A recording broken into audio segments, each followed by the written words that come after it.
మాజీ సీఎం జగన్ తిరుమల పర్యటన వాయిదాపై రోజా స్పందించారు. జగన్ తప్పు చేసి దబాయిస్తే అది నిజమవుతుందని చంద్రబాబు నాయుడు అనుకుంటే అది ఆయన భ్రమే. మాకు తెలియదు సార్, మీరు దేశ ముదురు కాబట్టి చెప్పండి. మీరు ముదురు కదా, మీరు అందరు నాకుతుంటారు కదా. జగన్మోహన్ రెడ్డి గారు తిరుమల రావడానికి భయపడుతున్నాడు, పొంగుద్ది టైం వచ్చినప్పుడు తుస్సుమంట. ఇది మీ బ్లాక్. డిక్లరేషన్ ఇవ్వబడుతుంది కాబట్టి ఎస్కేప్ అవుతున్నాడు అని చెప్పి దొంగలని మీరే భలే ఒప్పుకున్నారా? డిక్లరేషన్ ఇవ్వబడుతుంది కాబట్టి ఎస్కేప్ అవుతున్నాడు అని చెప్పి నువ్వెక్కడ దొరికావే నాకు? జగన్ గారి దమ్ము ధైర్యం గురించి రాష్ట్ర ప్రజలందరికీ బాగా తెలుసు. పులి పులి అన్నారు కానీ గత పిల్లది. జగన్ గారి దమ్ము ధైర్యం గురించి రాష్ట్ర ప్రజలందరికీ బాగా తెలుసు. పులి పులి అన్నారు కానీ గత పిల్లది. స్పష్టంగా ప్రెస్ మీట్ పెట్టి ఏ విధంగా తన మతం మానవత్వం ప్రజల్ని మోసం చేసి ఇప్పుడు అసలు విషయం బయటపడేసరికి సెక్యులరిజం, నా మతం మానవత్వం. మీ మానవత్వం సంగతి మీ చెల్లెల నడితే తెలుస్తుంది.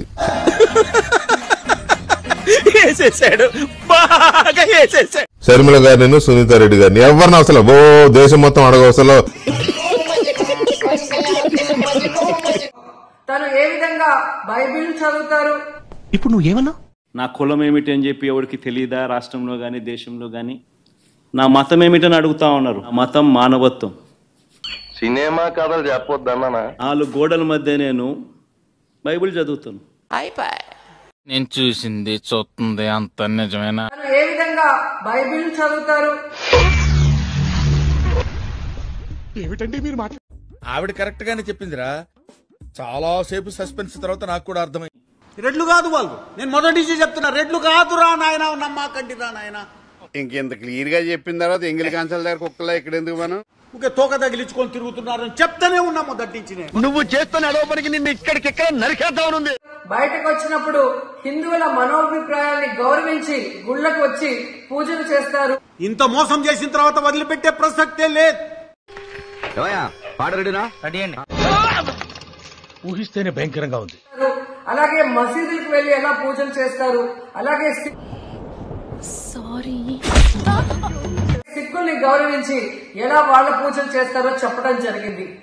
ఈ రోజు మీకు క్లియర్ గా తెలుసుకోవాల్సిన విషయం, మీకు ఈ దౌర్భాగ్యం ఏంటంటే నీకు తెలియదురా అని నేను చెప్పాలనుకోవటం, తెలియకపోతే తెలియదని అది ఒప్పుకోకపోవటం. మీకు దేవుడు అంటే భయం భక్తి లేదు కాబట్టి ఏంటనేది మీకు అర్థం కాదు.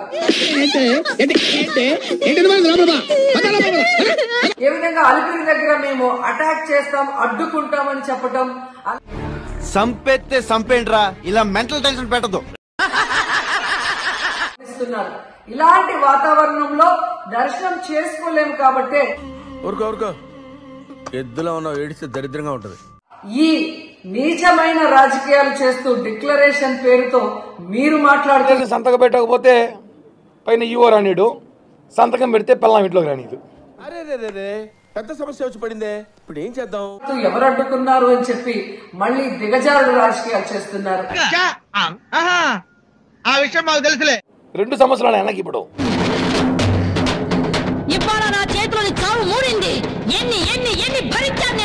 డిక్లరేషన్ సంతకం పెట్టకపోతే ఈవో గుళ్ళోకి రానీడు, సంతకం పెడితే పిల్లం ఇంట్లోకి రానీదు.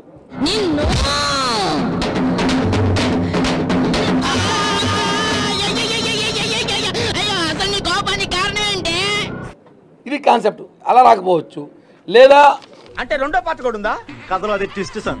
అన్న మీద ఉన్న కేసు లిస్ట్ ఇది. డేట్ 27 అన్న వాయిదా ఉంది. రీసెంట్ గా ఇంటికి వెళ్ళేవాడిని మర్డర్ చేసి సెంట్రల్ జైలుకి వెళ్ళేలా చేయొద్దు. నిన్న వాయిదా ఉంది అన్నకి. అన్న తిరుమల పేరుతో డుమా కొట్టేశాడు.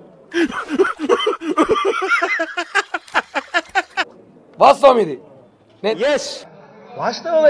ఈసారి వాయిదాకు వస్తానని చెప్పి డుమ్మా కొట్టి అందరికి చెవులో పువ్వు పెట్టి బిస్కెట్ ఇచ్చాడు అన్న.